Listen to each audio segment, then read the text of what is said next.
Hello, my dear friends. Listening to English podcast conversations can be a great way to improve your English language skills. It allows you to hear the language being spoken in a natural and fluid way, which can help you better understand pronunciation, new words, intonation, and the rhythm of the language. Additionally, listening can help you pick up on common phrases and idioms, so start listening and immerse yourself in the language to improve your English skills. Hey Josie, you're here. I've been looking for you since morning. Really? But I was inside the hotel room. Oh, I understand. That's my fault. I should have called you at least once. It's okay, don't worry. Come on, you haven't told me yet. What's been going on? Did you want to say something? Yeah, today I'm really missing my family. I wish I could be with them right now. It's tough being away from them. Oh, Henry, I'm sorry you're feeling this way. I heard that you don't talk with your parents. Is it because they sent you to the hostel? I'm here if you want to talk about it. Yeah, that's true. Who told you about that? I never shared this with you. Well, Lucy had told me about that. I've noticed how you seem sad without your family. That's right. But I am still sad with them. I understand. It's okay to feel sad about it. It sounds like you didn't want to come to the hostel, and that you were sent here to study against your wishes. It's okay to feel this way. I've always wanted to live with my family. I have my own grandparents at home, and I used to enjoy life while I was there. I really missed those times. Sad to hear that. I miss my grandparents too. My parents also send me here to study. Aren't you angry with your parents for that? No, I'm not angry with them. They didn't have any other option. They simply wanted me to receive a good education in the city, and I understand that.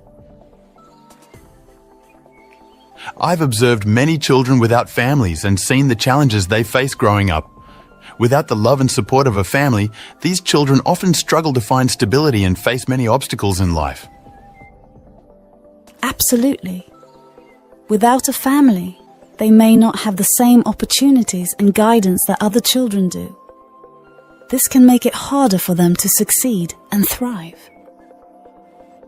It's important for us to provide support and care for children who do not have a family.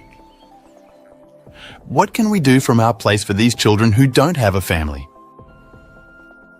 I think one way we can help is by supporting organizations that work to provide resources and care for children in need. Do you think children should live with their parents, not with other relatives or caregivers? I believe that ideally, children should be raised in a loving and supportive environment by their parents.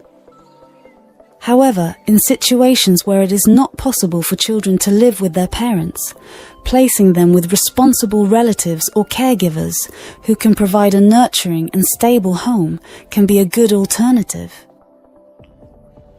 Right. It's important for children to have a safe and loving environment, whether it's with their biological parents, relatives, or caregivers, so that they can thrive and grow into happy and healthy individuals. But I've noticed many children who are unhappy and have strained relationships with their parents. Why does this happen? I understand your concern, Josie. There can be various reasons why some children may not have a good relationship with their parents. It could be due to family conflicts, communication barriers, or even issues such as neglect or abuse. Yes, I believe parents should pay attention to their children's feelings and well-being. Simply providing education is not enough. It's equally important for parents to understand their children's emotions, offer support, and create a nurturing environment where their children feel cared for and understood. Sometimes father and mother both have to work, so they can't give time to their children. That can definitely be a challenging situation. It's important for parents to find a balance between work and family, but it can be tough to juggle everything. Fine.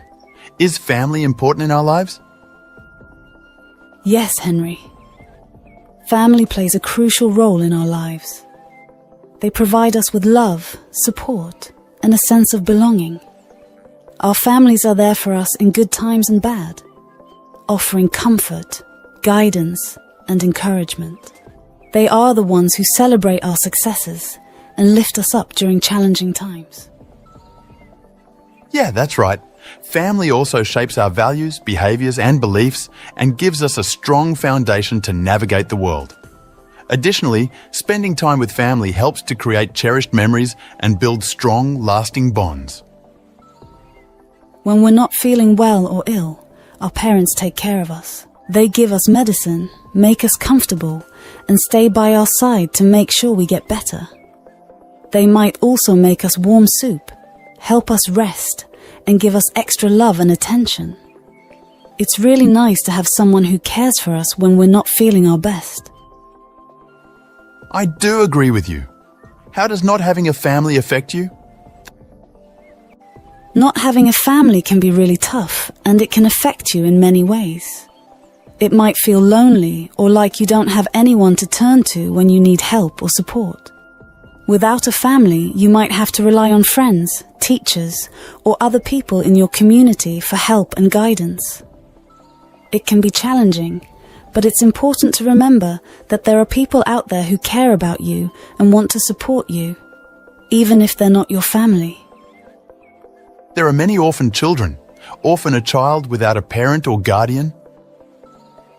The life of an orphan is very touching and pitiful. Orphans are not able to experience the love and care of their families. They don't know the meaning of love, so we should show some mercy and love to them. The life of street children is often extremely challenging and fraught with numerous difficulties. Many street children lack a stable place to live and often sleep in unsafe and unsanitary conditions. Access to nutritious food is inconsistent, leading to malnutrition and health problems. That's right. They are more susceptible to illnesses and injuries due to poor living conditions and lack of medical care. Many street children do not attend school, which limits their future opportunities.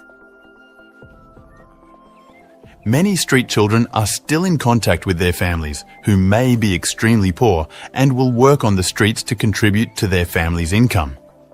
They might be working out on the streets during the day and going back to their family home at night. About 75% to 90% of children living on the streets in many countries are boys, according to the International Day for Street Children in 2016.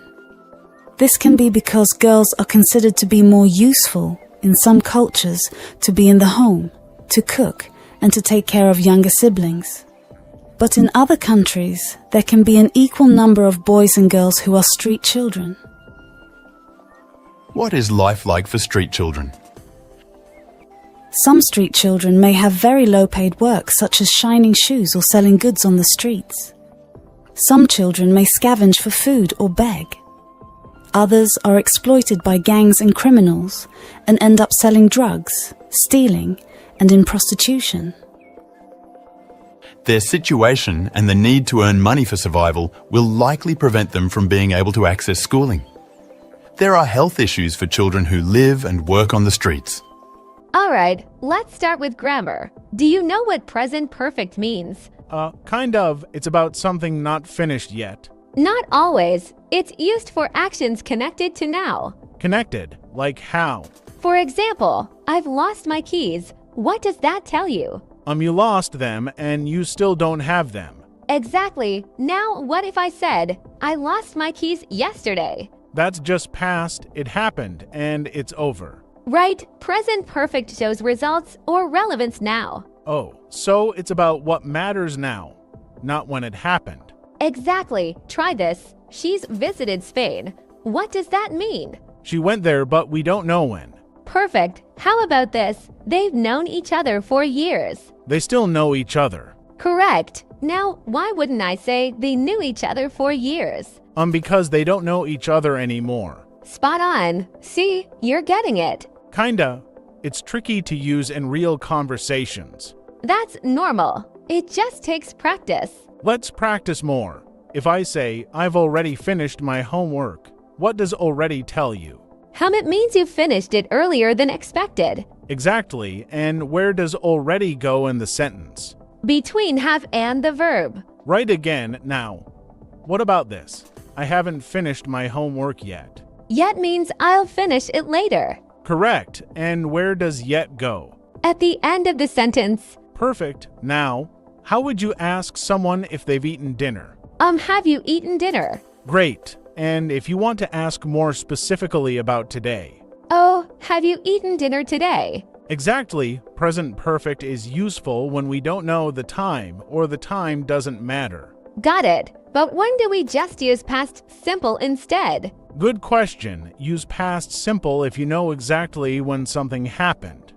For example, instead of I've seen that movie, you could say, I saw that movie last week. Yes, perfect. The time word makes it past simple. Okay, so if I say, I've seen that movie yesterday, that's wrong? Correct. Yesterday needs past simple. Oh, that's tricky. Do native speakers make these mistakes? Not usually, but learners do. It's normal. How about this? I've met him at the party. Close, but not quite. Do you know why? Because at the party is a specific time. Exactly. It should be, I met him at the party. Okay. What if I don't say the time? Then present perfect is fine. For example, I've met him before. Oh, I see. It depends on whether I say the time or not. Exactly. You're catching on quickly. Thanks, but it's still confusing sometimes. That's okay. It gets easier with practice. Try writing some sentences at home. All right. Can I ask one more? Of course. If I say, I've been learning English for 2 years, that's correct, right? Yes, it's perfect.